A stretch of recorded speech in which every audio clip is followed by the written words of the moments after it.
Hello, my dear Capricorns, and a very warm welcome to your January 2021 horoscope. Happy New Year to you. This is an amazing time to be alive. It's filled with new possibilities and potentials. So let's look at what this month has in store for you, my lovely Capricorns. On the 7th of the month, Mars, who's been for several months in your 4th house, finally going into Taurus and moving into your 5th house, joining Uranus there. So wherever Mars is transiting, shows you where it's good to put your energy and your focus and your attention. And the 5th house has to do with children, has to do with self-employment, has to do with creativity, has to do with pleasure and entertainment. So all these are areas that you may wish, one or other or all, to put your attention into and put energy into. So you might find yourself starting a business, maybe an unusual one at that because Uranus is there. You might find yourself getting into a new romance, maybe with another person, but also romancing yourself, because romance can be when you are doing something that you truly love. You go outside of time and space, you go into that zone. This Mars energy is encouraging you to get into that zone. Do something that's a little strange, something you wouldn't normally do. Sometimes you like to do similar things, Capricorn, something that's been tried and tested. Mars and Uranus is encouraging you to do things that are not so tried and tested, but to be brave, to be courageous, and to try something new. Try promoting something that you're excited about. Could be yours, it might be somebody else's. On the 9th of the month, we have got Mercury coming into this 2nd house, and also on the 9th of the month we've got lovely Venus coming into your sign. And how could I have been so remiss not to wish you a very happy birthday, my lovely Capricorns, because also on the 13th of the month we've got a lovely new moon happening in your sign. So it's a time of new intentions, setting yourself some new intentions. What do you want for yourself?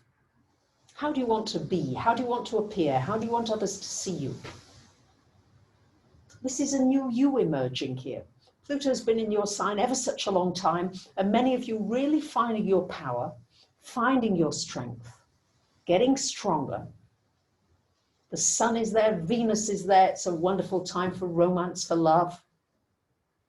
But again, for romancing self, for doing things you like, for cooking something you like, for eating something you like, for wearing things you like.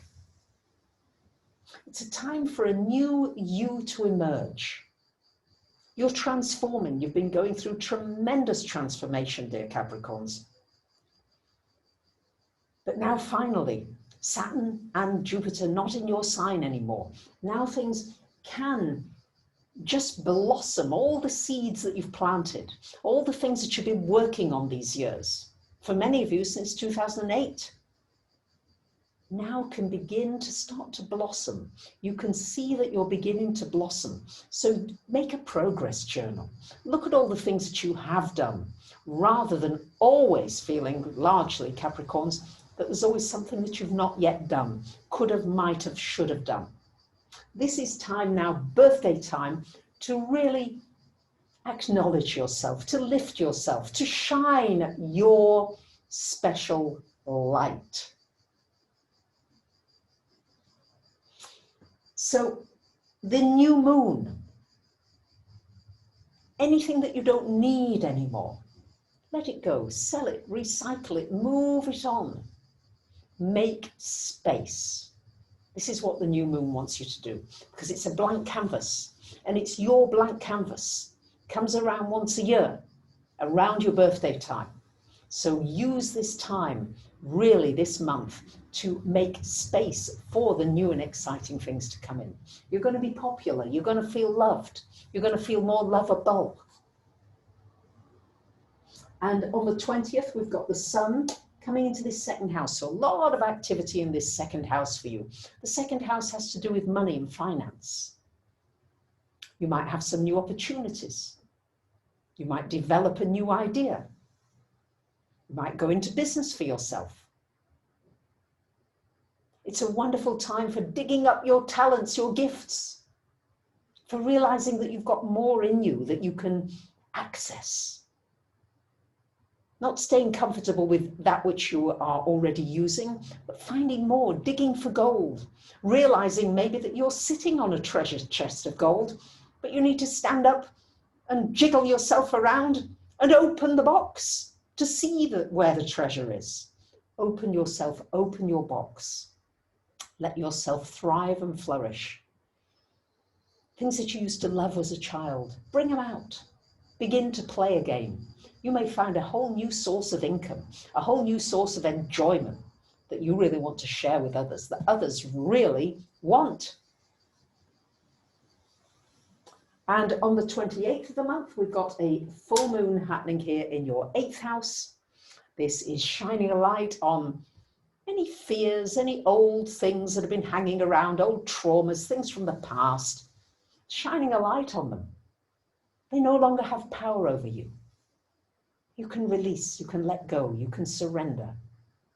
It's a wonderful time just for relaxing, for getting into nature, for getting into metaphysics, astrology, tarot, numerology, psychology, the workings of the mind. You may find you get a lot of aha moments. Oh, wow. It can be a very exciting full moon for you. Maybe something you've been working on coming to fruition. Maybe a partnership, something you've been working or collaborating with somebody else. On the 30th of the month, we've got Mercury going retrograde in your second house. So you might find yourself rethinking something to do with your finances. Do your best to back up your hard drive before the end of the month. Sign important documents, leases, complete negotiations. Start things before Mercury goes retrograde, and then you can complete them very often during the retrograde, which is until February 21st. So there you have it, my lovely, lovely Capricorns. I wish you a wonderful birthday. Thank you to those of you who support this channel on Patreon, for joining me on live streams, for liking, commenting, sharing and subbing. From my heart to yours, much love. Bye for now.